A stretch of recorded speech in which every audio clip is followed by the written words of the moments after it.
Bonjour à tous et bienvenue dans cette nouvelle vidéo. Aujourd'hui, je vais aborder avec vous 7 astuces pour les personnes qui souhaitent méditer, pour les débutants, ceux qui ont peut-être un tout petit peu commencé quelques méditations par YouTube ou en groupe et qui sont vraiment dans un démarrage. Alors, je vous livre ces 7 astuces, c'est ce qui m'a aidé aussi au début. Et bien sûr, tout ce que je vais vous présenter là, ce sont vraiment ce que moi j'ai expérimenté. Il peut y avoir d'autres possibilités, il y a des choses qui vont vous parler, d'autres pas. Prenez ce qui vous parle, hein, c'est comme d'habitude. Moi, je peux que vous parler de ce que moi-même j'ai expérimenté. Et je suis pas quelqu'un de très théorique, donc je vais vous amener vraiment ce qui est sorti des tripes. Astuce numéro 1, la patience. Et oui, il va falloir être patient, simplement parce que il y a des gens des fois qui me disent ouais mais je comprends pas, j'arrive pas à lâcher prise, j'arrive pas à me détendre. Mais ça fait combien de temps que vous méditez? Oh bah j'ai juste fait 2 fois. Ah, d'accord. Alors vraiment, oubliez toute notion de temps, toute notion de performance. Il faut pas commencer votre méditation en vous disant je veux atteindre un certain but. Il faut vraiment que vous puissiez juste faire du mieux que vous pouvez, surtout quand on n'a pas l'habitude. Moi, les premières méditations que j'ai faites, j'avais environ 9 ans. Je sais jamais, mais c'est entre 8 et 10 ans, je dirais, quand j'ai vraiment commencé. Et quand on commence petit, c'est quand même plus facile pour la suite, parce qu'on a l'habitude, c'est vraiment comme, comme se brosser les dents en fait. Donc vraiment soyez patients parce qu'on est tous différents. Il y a des gens en quelques fois, ils vont déjà être dans un état de lâcher prise, d'autres ça prendra plusieurs semaines, plusieurs mois, plusieurs années, peut-être pour certains.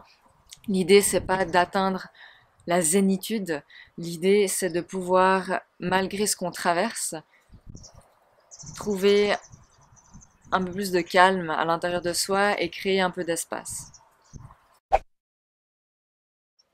Astuce numéro 2, la régularité. Il n'y a pas pour moi de règle au niveau de la méditation, de est-ce que c'est mieux le matin, est-ce que c'est mieux le soir, ça dépend de chacun. Il faut que vous puissiez expérimenter à différents moments et voir ce qui vous convient le mieux. Et peut-être que au départ, il y en aura certains qui vont méditer de manière un peu irrégulière, selon ce qu'ils vont ressentir, jusqu'à ce que ça se pose dans le temps. Ça veut dire quoi? C'est que peut-être au départ, vous allez selon votre mode de vie ou selon votre façon d'être, ça va être un coup le matin, un coup l'après-midi, un autre coup le soir, et puis tout d'un coup, vous allez peut-être trouver une régularité au fur et à mesure du temps, et vous allez préférer plus une tranche horaire qu'une autre. Donc, laissez-vous être comme ça vient, laissez venir au ressenti. Si tout d'un coup vous sentez la motivation, allez-y à ce moment-là. Ne vous forcez surtout pas à méditer. Alors, il y a deux choses pour moi. Il y a vraiment de ne pas vouloir se forcer à méditer juste pour bien faire, juste pour se dire ah c'est bon, j'ai fait ma méditation du jour, je peux mourir tranquille. C'est pas ça, d'accord? C'est vraiment que vous puissiez sentir à ce moment-là précisément qu'il y a une envie réelle de méditer. Par contre, des fois, je dis à mes groupes de méditation que c'est important de juste se forcer un tout petit peu au début, si et seulement si on se trouve des fausses excuses. Simplement, voilà, oh, j'ai pas le temps avec les enfants, oh, puis le travail, oh, puis là, j'étais trop fatiguée pour faire, ou oh, j'avais pas envie, etc., etc. Toutes sortes d'excuses. Là, oui, là, vous pouvez vous forcer un petit peu, juste pour vous mettre dans le bain. Sinon, c'est un petit peu compliqué, puis on commence jamais, on suit jamais un rythme. Donc voilà, la régularité, trouvez votre rythme à vous, testez matin, midi, soir, avant le boulot, après le boulot, testez simplement ce qui vous conviendrait le mieux et voir où c'est que ça vous donne le plus envie. Astuce numéro 3, déterminez pourquoi vous souhaitez méditer. Il existe des multitudes de méditations. Moi, je ne suis pas une experte, j'ai pas étudié la méditation, j'ai juste expérimenté. Ce que je peux voir avec l'expérience, c'est simplement qu'il y a des types de méditation qui sont plus, que j'appelle plus cérébrales, c'est-à-dire que vous croyez ou vous croyez pas à quelque chose de divin, à la limite, ça, on s'en fiche à ce stade-là. L'idée, c'est pas, il n'y a pas besoin d'être spirituel pour méditer. C'est simplement où c'est que je me situe. Il y aura des gens qui croiront en rien du tout, pas du tout à l'énergie, mais qui auront besoin de certains types de méditation anti-stress, pleine conscience, euh, méditation type vipassana, juste de l'observation de soi, etc. Donc ces types de personnes-là vont plutôt aller sur ben, peut-être même de la cohérence cardiaque ou des types de méditation qui vont venir plus être dans l'observation de soi, qui vont être dans la création d'espace, de calmer le mental, de juste observer les pensées. Donc ça reste, je dirais, à un stade, ça peut être corporel, émotionnel, mental. Ma façon à moi de méditer, c'est vraiment plus axé sur le spirituel. À nouveau, l'idée pour moi, c'est pas que les gens ils y croient ou ils y croient pas, c'est selon ce que ça vous fait à l'intérieur de vous et puis ce que vous recherchez à travers ça. Moi, dans ce que j'ai envie de travailler chez moi au niveau de la méditation, c'est l'aspect justement énergétique, l'aspect spirituel. Ça m'empêche pas de faire des méditations de pleine conscience ou d'observation de moi ou de mes pensées, mais ce que je recherche et dans ce que j'utilise aussi dans mon travail, c'est simplement de travailler mon énergie. Donc, déterminer un peu quel genre de méditation vous souhaitez faire. C'est un peu comme avec le sport. Si vous souhaitez avoir des belles jambes galbées, vous allez faire certains types d'exercices. Parce que si vous faites que le haut du corps, ben, les jambes galbées, il n'y en aura pas, quoi. Il n'y aura pas le résultat escompté. Pareil pour la méditation, si vous voulez aller un peu plus profondément avec la connexion avec votre guide ou l'utilisation de votre énergie vitale, si vous faites de la méditation pleine conscience, c'est pas que ça va pas aider, mais ça sera pas tout à fait ciblé sur ce que vous souhaitez travailler. Astuce numéro 4. Ayez le dos droit et habituez-vous à méditer assis. Il n'y a pas besoin au départ, et même pour la suite, hein, ça dépend des gens. Pour moi, il n'y a pas besoin d'être en lotus ou en semi-lotus pour réussir sa méditation. Déjà, il n'y a pas à réussir sa méditation, mais il n'y a pas besoin d'une position particulière, simplement que vous puissiez être assis et le dos droit. Pourquoi? Parce qu'on va venir travailler l'énergie qu'il y a au niveau de votre colonne vertébrale. Ça veut pas dire que assis, que couché, il y a rien qui va se passer, mais déjà vous risquez de vous endormir parce que vous avez peut-être pas l'habitude de lâcher prise et puis du coup le mental fait que il s'endort parce que les hertz au niveau du côté cérébral vont diminuer peut-être un petit peu trop fortement. Et puis la deuxième chose, c'est simplement que l'énergie, bah, justement, se travaille de manière verticale et vous allez plus sentir, vous allez être plus concentré. Et il y a une assise qui permet vraiment d'être précis dans les ressentis en étant assis. Astuce numéro 5. Ne rejetez pas vos pensées, ne croyez pas que votre mental est l'ennemi. Vous n'avez pas à réussir votre méditation, vous n'avez pas à être performant, vous n'avez pas à vous sentir bien à chaque méditation. Moi, il y a des méditations parfois, selon ce que je vis dans le côté personnel, ouh, j'arrive juste pas à, j'arrive juste pas à, des fois, il y a mon mental qui est très très fort et puis peut-être que je regarde pas l'heure, mais j'imagine qu'il y a une dizaine de minutes juste pour que ça décante un peu, que ça désature. Et je laisse causer mon mental jusqu'à ce qu'il se fatigue. Vous savez, un peu comme quelqu'un qui est un peu pipelette, blablabla, blablabla, puis au bout d'un moment, ça va calmer, ça va poser quelque chose. Donc, j'accepte comme ça vient. J'accepte ce qui se passe comme ça vient, sans chercher à me dire ah mon Dieu, j'ai plein de pensées. Ah puis j'essaye de pas penser. Ah puis en fait, je suis pas en train de réussir ma méditation. Ah puis il faut que je sois zen. Il faut que je sois zen. Vous voyez ce genre de choses qui pourraient se passer à l'intérieur de vous.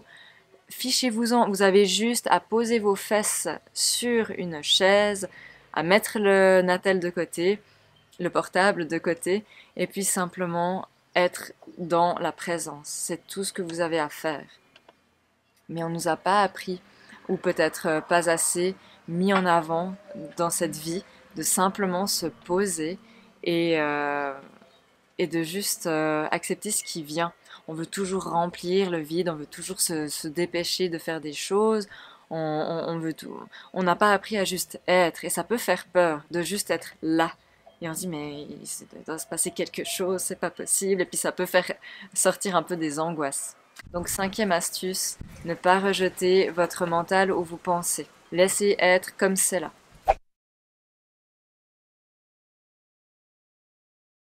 Sixième astuce, je vous propose de mettre un petit réveil sur votre portable, parce que des fois il y a des gens qui me disent oui mais des fois j'ai pas le temps ou je dois aller partir au travail puis du coup j'arrive pas à me mettre en méditation parce que tout d'un coup si je dois partir etc etc. Il y a toujours une solution à tout, surtout à nos excuses. Donc vous pouvez très bien mettre un petit réveil sur votre portable et mettre par exemple, je sais pas, 10 minutes, 15 minutes, 20 minutes ou plus. Comme ça, quoi qu'il se passe, vous pouvez vraiment vous relâcher, vous faites ce que vous pouvez à un moment, à un instant T. Et au pire des cas, bah, votre portable, il vous rappelle à l'ordre et vous pouvez ressortir tranquillement de votre méditation pour gentiment reprendre vos activités. Dans ce cas-là, mettez juste un réveil un peu doux, histoire de pas se réveiller, enfin se réveiller. C'est pas l'idée de dormir, mais de pas être, de pas sursauter ou de pas se sentir mal parce que il y a le réveil un peu agressif qui vous rappelle à l'ordre, donc quelque chose de doux. Septième astuce, ce qui est sympa quand on débute la méditation, c'est d'avoir peut-être un petit journal ou un petit calepin où on marque un peu notre avancée. Il n'y a pas besoin de faire des paragraphes, mais simplement de dire ah ben aujourd'hui c'était facile, ou aujourd'hui selon la journée que j'ai eue, j'ai senti qu'il y avait plusieurs pensées, et de juste être dans l'observation de comment c'est.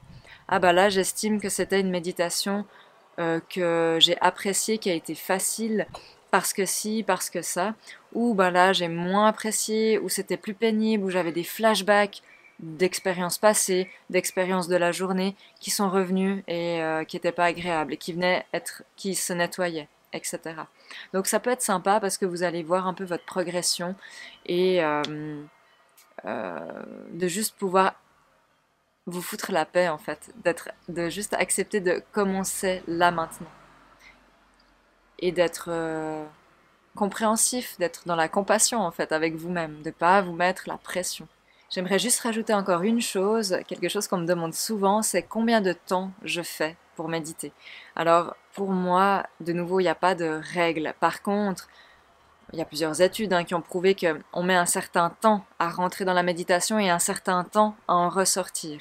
Donc à partir de ce moment-là, si vous faites que 5 minutes, ça va pas vraiment avoir d'effet escompté. Maintenant, c'est toujours mieux d'être posé 5 minutes les yeux fermés que rien du tout.